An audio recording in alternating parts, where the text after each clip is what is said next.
Alright guys, welcome to my quick summary video series. I'm going to summarize Nouriel Roubini's points of view and rebuttal them as quickly as I can for this 46 long minute video.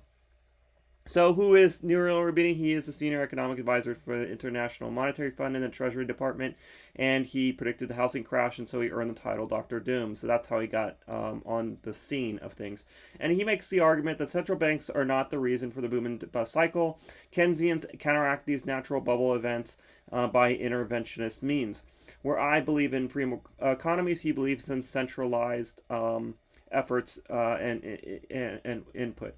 Okay, so, and I'm going to make my counter argument to his viewpoint. A dead animal can't die again. The Keynesians create a world without opportunity in order to prevent crashes. So out of their great fear of economic crashes, they also destroy opportunity. You cannot have opportunity in a world without risk. Risk and opportunity are two of the same coins. So all these people who believe in interventionists, what they really are doing is destroying opportunity at the cost of removing crashes. You can't have crashes if you can't have opportunity, right?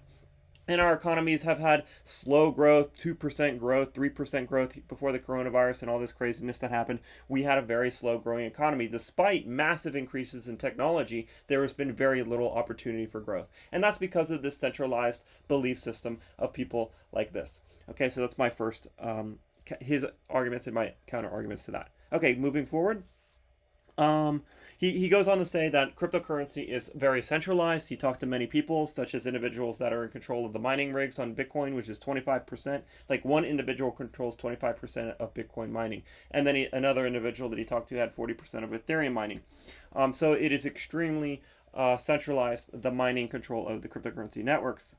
And my counter argument to that is that yes, proof of work systems are going to have that, and also proof of stake systems are going to be somewhat centralized, and that's because of something called the Pareto principle. And what that means is you're always going to have unequal distributions of control. You cannot have perfect decentralization. Think of many different actors operating and pulling in different directions. The more diverse that group is, the less likely that anything can happen. What you need is specialized actors in control of these networks in order for them to move forward. And so the Pareto principle says that those who give the effort towards something are going to end up in control of it. So at least these systems are voluntary. Cryptocurrency, from the difference. Okay, so to make this argument as easy as possible, the old system and cryptocurrency are the differences between the two are that the old system is involuntary. They're using guns to force people into the old system. The new system, cryptocurrency, is voluntary. People only participate in these networks if they want to, if they get something out of it. So that's the first thing I'm going to put out there. And also, if imagine a world where cryptocurrency is as centralized as our current centralized systems. But once again, at least we can choose which one of those systems we participate in by voluntary forces. Now, that being said, cryptocurrency is far more decentralized than our current centralized systems. But to go against his proof of work system, his statements with proof of work, I actually agree. Proof of work does tend to become centralized, and that's why I'm not a fan of proof of work. I'm a fan of proof of stake. And if we do move to a proof of stake system, then at least the controllers of the network have to have a stake in the system that they're controlling. Whereas with United States dollars, they don't have a stake in the dollar. They don't own they don't use the dollar. They simply produce it and rob the world as things move forward. So so that's my beliefs with that, my statements towards that. Inequality, so he goes on to say that there's also like this huge inequality in crypto. Like some few accounts have more of the wealth, than like the wealth distribution of Korea, right? Like North Korea. Well, I would say, yeah, but at least if the crypto was to distribute equally, it would only be able to do that once. In our current systems, with something with the Cantillon effect, they can constantly rob to infinity people and that's what the true drivers of inequality are. In other words, someone being rich doesn't make other people poor. If Bitcoin was controlled, if 99% of Bitcoin was controlled by one person, let's just say one person, if that person was ever to sell, so a lot of, like, let's say the world adopted Bitcoin and 99% of it was in the hands of one person. Well, he could only distribute that Bitcoin one time. Yes, he would pull a lot of money when he like if the world went on Bitcoin and he distributes it, he'd be like one of the richest people in the world. But after he got rid of his Bitcoin, it would be over, game over. Like, he can never do it again. With our current systems, like, you have unlimited amount of money because it doesn't cost anything to produce dollars. They can just produce and produce and produce and rob and rob and rob, and that's what causes the inequality, because they're constantly pooling resources. As long as people are using these dollars, they're constantly adding these dollars to circulation, and it pools resources to the source of the printer. I highly suggest you guys understand thoroughly the Cantillon effect. I don't know if it's pronounced Cantillon or Cantillon, or but just make sure you understand that effect fully, and that'll help you with 99% of understanding how the money system works and how they're robbing you.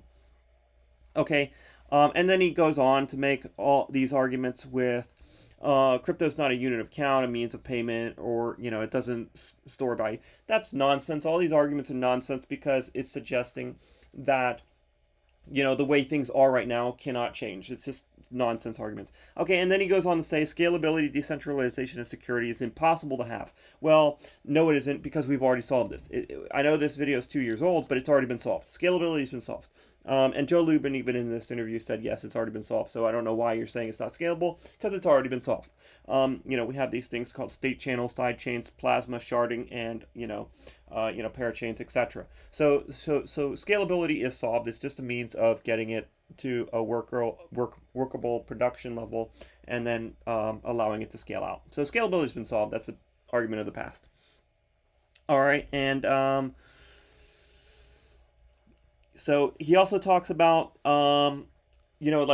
different token models like that are ineffective, but in reality, like, cryptocurrencies will have many different token models. So his arguments there are nonsense. If you ever hear someone making an argument about token models, it's irrelevant, because there's going to be there's going to be many different token models in many different businesses, because we're dealing with programmable value here.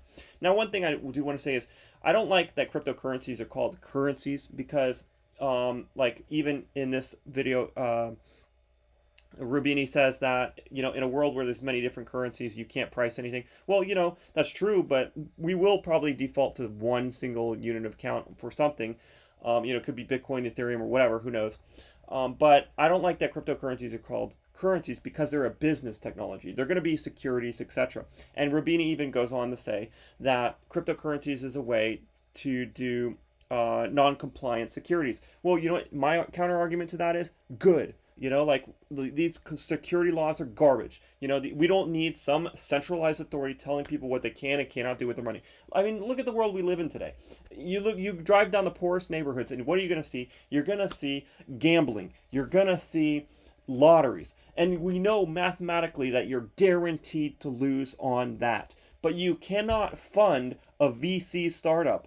How ridiculous is that? If you need, my statements should bring to clarity why people like Rubini's arguments are worthless and low IQ, intelligence, because you can, in what world is it okay to let poor people gamble, but you can't let them fund VCs, venture capital? That's where all the growth is. That's where the opportunity is. When these businesses are small, but when can the average person buy a business? After it's already gone through its growth phase, when it has the most risk. It's already 1000x, and it's trading, and it gets this permission to trade. These people who believe in centralized control, it's amazing that they think that they can come up with arguments against cryptocurrency. There's no argument here. But that's, maybe I'm wrong. Maybe Rubini's right. Maybe centralization is the way to go. But we already know the results of that. At least cryptocurrency is trying something new. Okay, so let me see if I have something else from my notes to go through here.